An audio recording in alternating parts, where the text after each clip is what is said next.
नमस्कार, स्वागतम। आप देख रहे हैं मध्य भारत और मैं हूं आपके साथ श्रेया दीक्षित। भिंड में 25 जून के आसपास मानसून दस्तक दे सकता है, लेकिन पिछले करीब एक हफ्ते से भिंड में बरसात शुरू हो चुकी है, मगर नगर पालिका की ओर से संपूर्ण नालों की सफाई अब तक नहीं की गई है।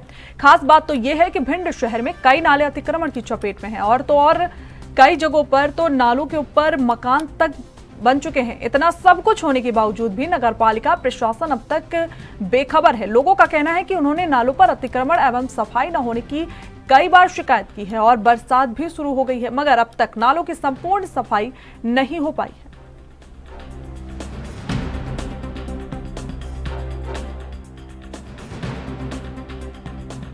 यहाँ पे बरसात शुरू हो चुकी पहले, अभी बरसात शुरू हो गई है, लेकिन नगर पालिका को ध्यान नहीं है। रास्ता ही वहाँ पे मैं नाला है, नगर पालिका को ध्यान नहीं है इसमें। और नाले काफ़ी सालों से सफाई नहीं हुई है, 1 साल हो गए सफाई नहीं हुई और कचड़ा बचड़ा रहता है, पड़ा रहता है। तो बरसात होती क्या परेशानी है? परेशानी होती नाले ओवरफ्लो हो जाते हैं, उसके बाद यहाँ पे पानी भर जाता है, घरों में पानी भर जाता है, हम लोग परेशानी होती रहने में। इसको लेकर तुमने अभी तक कहीं शिकायत नहीं? मैंने सीएमओ साहब लेटर आवेदन दिया था, नगर पालिका में बोला था और मैंने बाढ़ के दरोगा जी बोला। सर, बरसात शुरू हो चुकी है, लेकिन नालों की बात करें, कई नाले आज भी ऐसे हैं कि अतिक्रमण की चपेट में और उनकी सफाई भी नहीं है। नगर पालिका सीमा के अंतर्गत जो सर्वे के दौरान पाया गया था 39 बड़े नाले हैं और जिसमें से 28 नाले अभी सब हो चुके हैं, शेष नाले का कार्य प्रगतिरत है। अभी कई नाले ऐसे हैं, जैसे हाउसिंग कॉलोनी की बात करें, महावीरगंज की बात करें, तो अभी मैंने वो बताया कि 28 नालों पर अतिक्रमण जितना भी था और सुरक्षित थे उनको साफ करा दिया गया है। शेष का कार्य प्रगति पर है। जिन पर अतिक्रमण है उनको हटा करके बिल्कुल साफ सफाई कराई जाएगी। कोई भी ऐसा नाला नहीं रहेगा जिसकी साफ सफाई न हो। बस्तर पुलिस के द्वारा नए कानून के प्रति जन जागरूकता लाने के लिए विशेष प्रचार प्रसार अभियान जिले में चलाया जा रहा है। इसी कड़ी में जगदलपुर में बस्तर पुलिस के द्वारा जन जागरूकता कार्यक्रम का आयोजन श्यामा प्रसाद मुखर्जी सभागार में किया गया, जहां स्कूल और कॉलेज में पढ़ने वाले छात्रों ने बढ़ चढ़कर हिस्सा लिया। कार्यक्रमों में विधि विशेषज्ञों और पुलिस अधिकारियों ने भारतीय न्याय संहिता एवं भारतीय साक्ष्य संहिता के विषय में जानकारी दी। बता दें कि उपरोक्त दोनों कानून 1 जुलाई से देश भर में लागू होंगे। नए कानून के महत्वपूर्ण प्रावधानों और न्याय प्राप्त करने के साधनों व उपाय के संबंध में ये विशेष अभियान चलाया जा रहा है। इसी कार्यक्रम में बस्तर पुलिस के द्वारा नशा मुक्ति, साइबर सुरक्षा और यातायात नियमों के प्रति जागरूकता लाने के लिए भी जानकारी दी गई।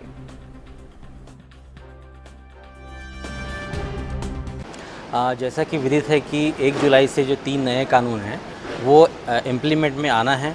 इसको लेकर के जगदलपुर पुलिस, बस्तर पुलिस के द्वारा लगातार शहर में अलग अलग संस्थानों में जागरूकता फैलाई जा रही है। उसके लिए शिविर आयोजन किए जा रहे हैं। इसी तारतम्य में आज टाउन हॉल में लगभग 300 से 400 की संख्या में यहाँ पर लोग उपस्थित थे, जिसमें जनप्रतिनिधि भी थे, स्कूल में पढ़ने वाले, कॉलेज में पढ़ने वाले बच्चे भी थे और पुलिस के जवान और लॉ विशेषज्ञ भी थे। जहाँ पे ये तीनों जो लॉज हैं उस पर क्या क्या प्रावधान किए गए हैं, क्या क्या लॉ में क्या क्या धाराएं घटी हैं, क्या बढ़ी हैं, इसके बारे में विस्तृत में विधि विशेषज्ञ के द्वारा बताया गया है। और साथ ही साथ में कुछ प्रैक्टिकल जो चीज़ें हैं उसको पुलिस के द्वारा बताया गया है। कुल मिलाकर के यह इंटरेक्टिव सेशन था। उन्होंने सवाल भी पूछे, हमसे जवाब भी प्राप्त किए और फाइनली अपना एक कंक्लूज़न जनता के द्वारा हमको प्राप्त हुआ कि ये जो सेमिनार है वो कितना अच्छा रहा इसको समझने के। मध्य प्रदेश में जहां एक और बारिश हो रही है, तो वहीं अभी भी कुछ जिले ऐसे हैं जहां का तापमान 40 डिग्री के पार जा चुका है। मंगलवार को निवाड़ी का तापमान प्रदेश में सबसे ज्यादा दर्ज किया गया। वहीं प्रदेश के 4 जिलों में सबसे ज्यादा बारिश दर्ज की गई, जिसमें धार में सबसे ज्यादा बारिश हुई। दक्षिण पश्चिमी मानसून ने वेस्ट मध्य प्रदेश के अधिकांश जिलों में आ चुका है, जहां झाबुआ, रतलाम, मंदसौर, शहजपुर, राजगढ़, शिवरी, अशोकनगर, टीकमगढ़, सतना, रीवा, छतरपुर, पन्ना जैसे अधिकांश जिलों के अंदर मानसून ने दस्तक दे दी है। राजधानी भोपाल में भी बीते कुछ दिनों से गर्जन के साथ भारी बारिश भी दर्ज की जा चुकी है। आज भी राजधानी में भारी बारिश का अलर्ट जारी किया गया है।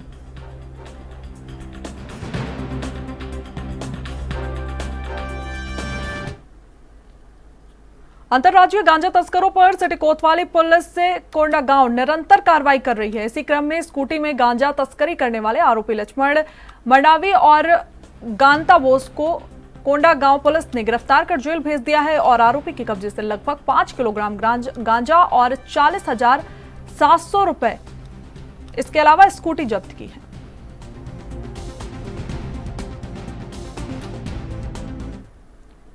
एक जुलाई से देश का कानून बदलने जा रहा है। नया कानून लागू होने से पहले लोगों को इसकी जानकारी देने अलग अलग जगह पर कार्यशाला आयोजित की जा रही है। इसी कड़ी में आज नगर निगम दुर्ग के सभागार में सभी अधिकारी, वार्ड पार्षद, छात्र छात्राएं एवं आम जनमानस ने कार्यशाला में भाग लेकर नए कानून के बारे में इस कार्यशाला में पुलिस महानिरीक्षक दुर्ग रेंज रामगोपाल गर्ग ने जानकारी देते हुए कहा कि नया कानून पीड़ित को जल्द से जल्द न्याय दिलाने के लिए बना है। नया कानून में पीड़ित के साथ पुलिस अधिवक्ता और यहां तक कि न्यायाधीश के लिए भी समय सीमा निर्धारित की गई है।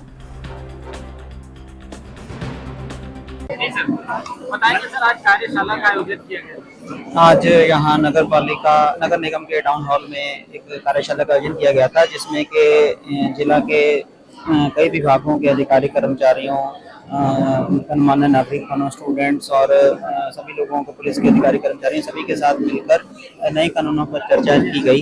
एक ऐसे ये कानून दंड से न्याय की ओर हमें बढ़ा रहे हैं और विक्टिम सेंट्रिक अप्रोच के साथ कैसे ये कानून बनाए गए हैं। साथ ही जो नागरिक हैं उनके अधिकारों के बारे में इसमें बताया गया कि नए कानूनों में चाहे वो 0 FIR हो, EFIR हो, या अन्य चीजें हों, उसके बारे में चर्चा की गई और जो 1 जुलाई से लागू होने का कानून, उसके बारे में लोगों को जागरूक करने के उद्देश्य के साथ ये नवीन न्याय जो किस वर्ग को और किस धाराओं को मुख्यतः से बदला गया है? जैसे काफी चेंजेस हैं इसमें। मूल रूप से जो दंड संहिता थी, पहले उसको न्याय संहिता किया गया है, तो इसमें जो महिलाओं और बच्चों से संबंधी धाराएं हैं उसको मूल रूप से प्रमुख रखा गया है। कई चेंजेस भी किए गए हैं, कुछ कठोर धाराएं जोड़ी गई हैं ताकि महिलाओं और बच्चों के संबंधी जो अपराध हैं उनको रोका जा सके। साथ ही प्रोसीजरल लॉज जो हैं, जिसको हम नागरिक सुरक्षा संहिता कहेंगे, उसमें भी चेंजेस किए गए हैं ताकि लोगों को न्याय जल्दी मिले। समय सीमा चीजों को निर्धारित की गई है और लोगों के अधिकारों के बारे में इसमें लिखा गया है।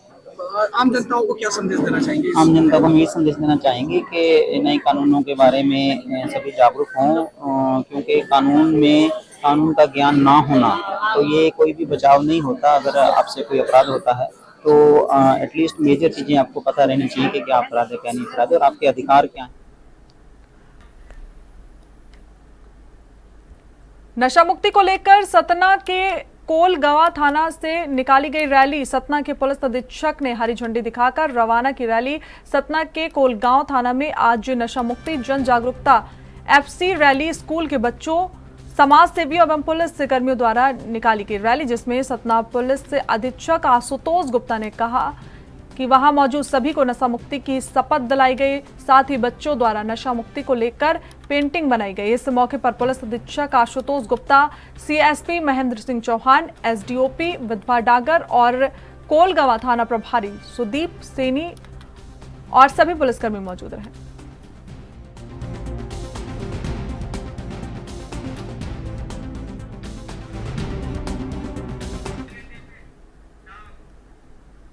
राज रॉयल कॉलोनी सुंदरनगर स्थित श्रीजी इंटरनेशनल स्कूल में कराटे येलो बेल्ट की परीक्षा हुई। कराटे खेलने वाले 25 बच्चों ने इसमें भागीदारी की। बच्चों की परफॉर्मेंस एग्जाम देखने के लिए इंदौर से ब्लैक बेल्ट विनय यादव उज्जैन पहुंचे थे।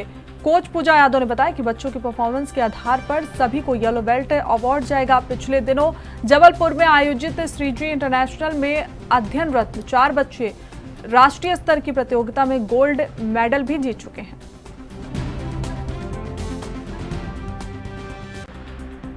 कब से आप कराटे सीख रहे हैं? अच्छा, कौन सिखा था आपको कराटे? पूरा नाम बताओ। अच्छा, कैसा सिखाते हो और अब तक आपने कौन कौन से मेडल जीते हैं? बहुत अच्छा सिखाती है मेरी मैम और मैंने बहुत सारे गोल्ड भी जीते। कहाँ कहाँ पर खेल के आए हैं आप? मैं बहुत सारी जगह पर खेल के आई। कौन से स्कूल में पढ़ते हो? कब से कराटे सीख रहे हो? कौन कराटे सिखाता है और क्या अनुभव? कब से सीख रहे हो कराटे? 4 साल से। कौन से स्कूल में पढ़ते हो? अच्छा, अभी पिछले दिनों आप कौन सी कंपटीशन खेल कर आए हो और क्या अनुभव रहा? क्या जीते वहाँ पे? Gold medal. क्या नाम है आपका? ठीक है। मैम के क्लास में आ रही हूँ। 3-4 साल का स्कूल हूँ कराटे क्लास मैं आती हूँ ज्वाइन करती हूँ। और मैम बहुत अच्छा सिखाते हैं, इससे मैं गोल्ड मेडल एक बार नहीं बहुत बार आ चुकी हूँ गोल्ड मेडल। और मैम बहुत अच्छा सिखाते हैं और उनकी क्लास में ही जाके मैं मतलब घर पे से पहले बाहर ही नहीं निकलती थी। उन्होंने मेरी हिम्मत बढ़ाई कि तू घर से बाहर निकल और बहुत अच्छा मतलब बाहर बहुत अच्छा है और तू जा सकती है बाहर और तू खेल सकती है। उन्होंने मेरी हिम्मत बढ़ाई और मैं आज गोल्ड मेडल लेकर आई हूँ। आज आपके स्कूल में आपका सम्मान भी किया गया है। श्री जी स्कूल में आप पढ़ते हैं, तो यहाँ का अनुभव कैसा रहा और किस तरीके से सम्मान किया गया? यहाँ का अनुभव बहुत अच्छा रहा और हमारा स्वागत किया, हमारा सम्मान किया, इसके लिए बहुत बहुत थैंक यू। इंटरनेशनल स्कूल से हूँ। हमारे विद्यालय में बच्चों ने बहुत ही अच्छा परफॉर्मेंस किया है और आज इसके उपलक्ष्य में एक छोटा सा प्रोग्राम रखा गया था जिसमें बच्चों का येलो बेल्ट एग्ज़ाम था और इसके लिए हम पूजा मैडम के बहुत बहुत आभारी हैं। पूजा मैडम कब से यहाँ पे शिक्षक के तौर पे मतलब स्पोर्ट्स टीचर के तौर पे सिखा रहे हैं और क्या उनका परफॉर्मेंस है? कई वर्षों से सिखा रहे हैं। हमारी सभी संस्थाओं में पूजा मैडम का आना जाना है। कितने कौन कौन से मेडल जीते बच्चों ने? गोल्ड मेडल जीता है, सिल्वर मेडल जीता है। आपका नाम बता। जमीन को लेकर आपस में परिवार भिड़ गया। सीहोर जिले के अहमदपुर थाना क्षेत्र के करतल पटार का मामला है। जमकर लाठी डंडे चले, मारपीट का लाइव वीडियो भी सामने आया है। बताया जा रहा है कि मेड़ पर तार फेसिंग की बात को लेकर यह विवाद हुआ था। एक ही परिवार के दोनों पक्ष के लोग विवाद में शामिल थे, जहां धारदार हथियार का भी प्रयोग किया गया, जिसके चलते 5 लोग घायल हो गए। इनमें से 2 लोग गंभीर रूप से घायल हुए हैं। दोनों पक्ष की शिकायत पर पुलिस ने मामला दर्ज किया है।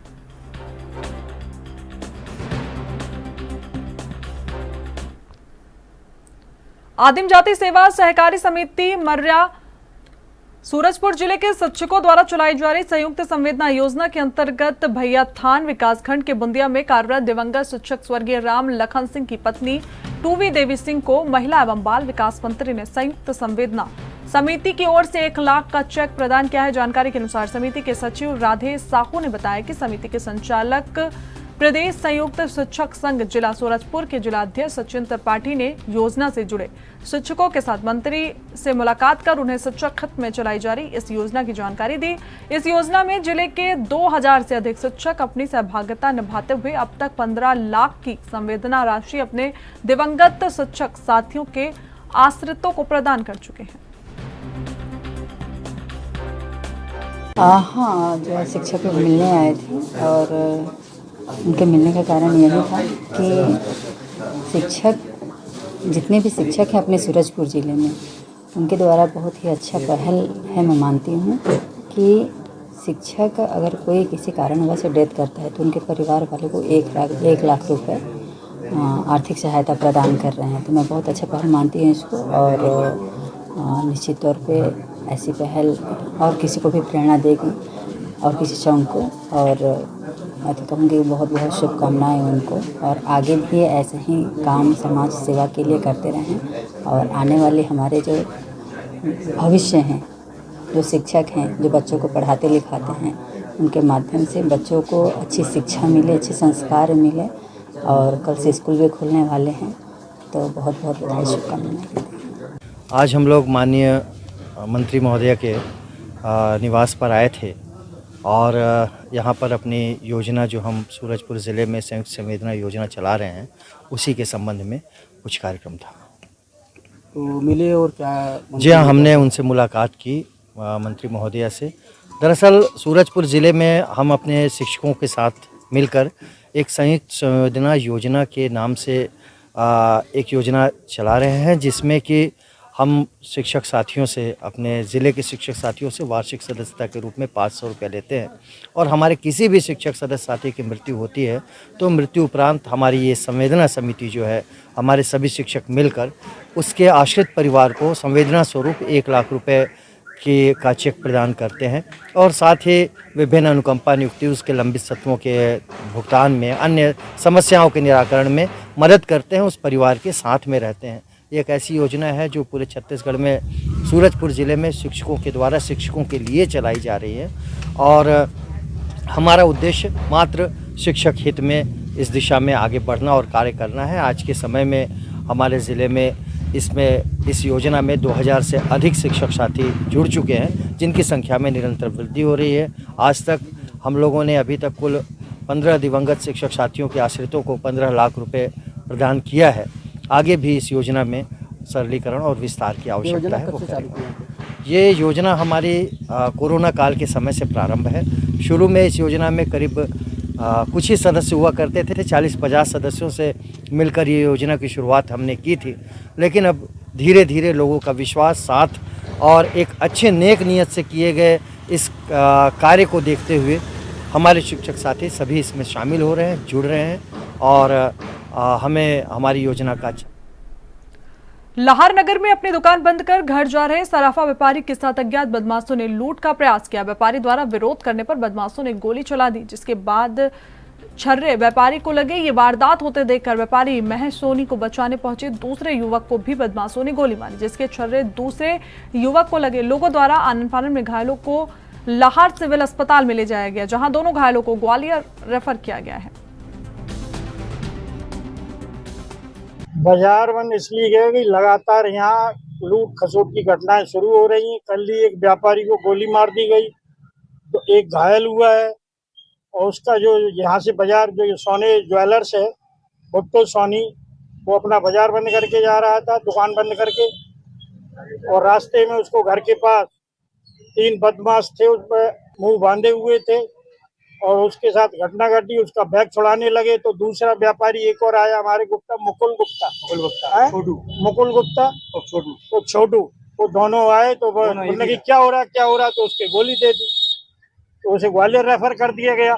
लगातार घटनाएं घट रही महीने 2 महीने से, कहीं गाड़ी चोरी, कहीं कुछ नहीं किया। और मैं प्रशासन को सीधा हमने 24 घंटे का अल्टीमेटम दे दिया। 24 घंटे के बाद हमारा अनिश्चित